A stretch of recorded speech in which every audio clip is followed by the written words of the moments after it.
Hello, I'm the Prince, and today I want to talk about something that might be a bit controversial, my relationship with the Persona series. This series, in my opinion, it could have been literally a masterpiece, a very good gem, but in the end, it wasn't. Now, before you get ready to punch me, let me say up front that I still enjoy most of the games in the series, and I do have a lot of good things to say about them. I've played Persona 2, 3, 4, and 5, and I'm going to start by sharing what I like about these games before moving on to my critics. Keep in mind that this is just my personal opinion and my experience with the series. So let's go. Let's start with the good points. The first thing that stands out to me is the style and art design of the games, which is incredibly unique. Persona has a distinct visual identity that's instantly recognizable. When you see certain screenshots from the game, you immediately think, yeah, that's Persona.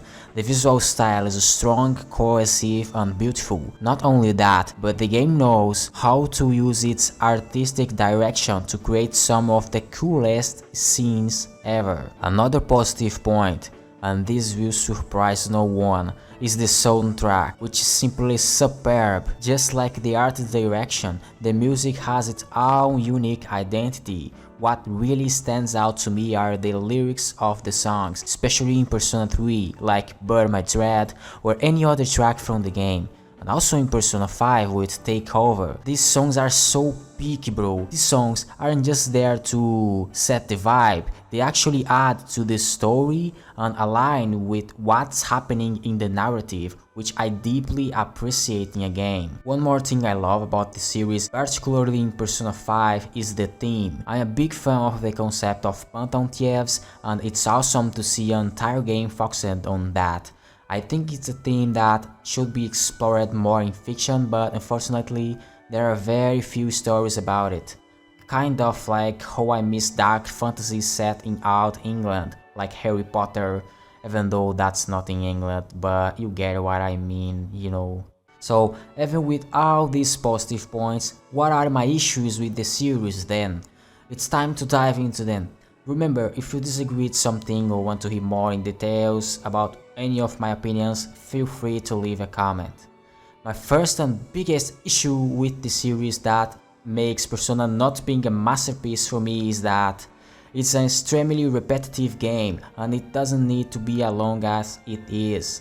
You know that Persona 5 Royal, for example, has over 100 hours of gameplay, or Persona 3 Reload, which has around 70 hours, and honestly that's a drag. Don't get me wrong, I love long games. I'm a huge fan of series that like to slowly develop their worlds and characters across multiple games or sequels, but Persona's issue is different. The problem is that these games don't do that. The narrative in the Persona games are actually quite short, and the games are this long mainly because of the game design. You spend a lot of time repeating the same activities day after day, like doing social links, you sleep, you wake up, then social links again, then you study, and then you go to school, and then you do another social link, and that becomes extremely repetitive for me. I can't play for more than 20 hours any Persona game without finding it tedious. Persona 5 Royal, which takes 100 hours to complete, could easily be condensed into around 50 hours if it followed a narrative that didn't rely on this game design. But Atlus and the development team stretch the Persona games as much as they can, which kills the pacing, and this really sucks. You literally have to live through every day of the month, farming points, seeing random social links or characters, and wasting your time instead of focusing more on advancing the plot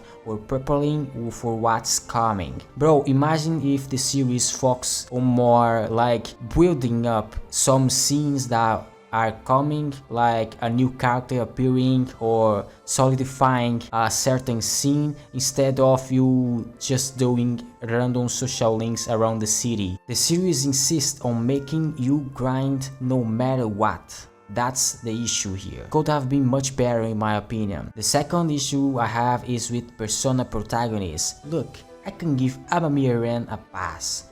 I actually consider him the best protagonist in the series so far because he has great personality traits and his own style, plus he has more voice acting moments. However, I believe that the persona of protagonists are generally empty and one-dimensional.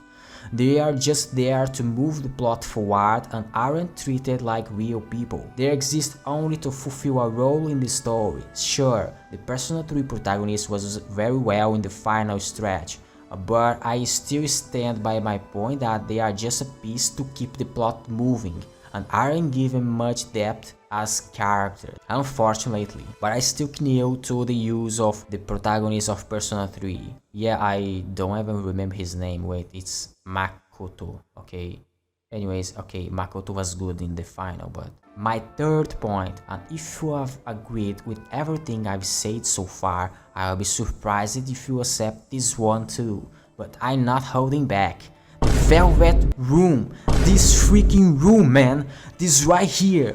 The existence of this room is outside the main narrative, out of place with some exception in certain games, and no one knows about its existence except for us, the players.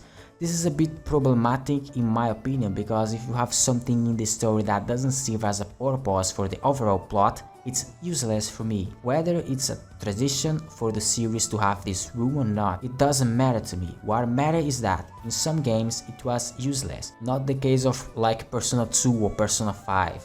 But to make matters worse, this room only exists to make the protagonist feel special. Whoa, you are special, please understand that you are different from others. You are the number one in the world. You are the chosen one. Only you can use all the personas for no reason. Please, bro, no, stop. That said, I still love the final stretch of Persona 3 Reload, which delivers an amazing feeling and a shifting tone that's really impactful. Just as I enjoy the mystery of Persona 5 and how it all gets resolved. Though I'm not a fan of the royal path of the game or of Kasumi, who has a huge missed opportunity in Persona 5. She's a character who remained in the background like a cameo for 19 hours and only became relevant at the very end, which weak development in my opinion. Sorry, I genuinely say sorry for this because I wish I could like this series, but okay. In this aspect, Persona 3 is better than Persona 5 because Persona 3 introduces its cast of characters from the beginning, while Persona 5 has the disadvantage of introducing characters through different arcs, which makes some feel more sidelined and less relevant than others, rather than having a solid unit like in Persona 3 since the beginning. So, as a wrap up in this video, I'll say that while the series has great characters overall, in the end, I can never see it as a true masterpiece because it will never stop being what it is. But I'll admit that if it weren't for these flaws, it could be on the top shelf of RPGs overall. The final boss of Persona 3 is just epic. The fact that Burma Dread plays and all the significance that's in her is fantastic. I really like that ending. Everything about that is really great. Unfortunately, because all of these problems I have with the game, I score it like a 7.5. It's still very good, like I was satisfied with it, but yeah, it's a shame. That's my basic take on the Persona series. I really enjoy the music and have many of the tracks in my playlist, but in my opinion, the story has some serious flaws that left me quite disappointed when I play it. I hope you have understood my point of view, and I'll see you in the next video. I hope you like it. If you didn't, sorry, sorry, my apologies. But thank you for watching anyways. Don't forget to subscribe. Don't forget to subscribe if you want, and see you later.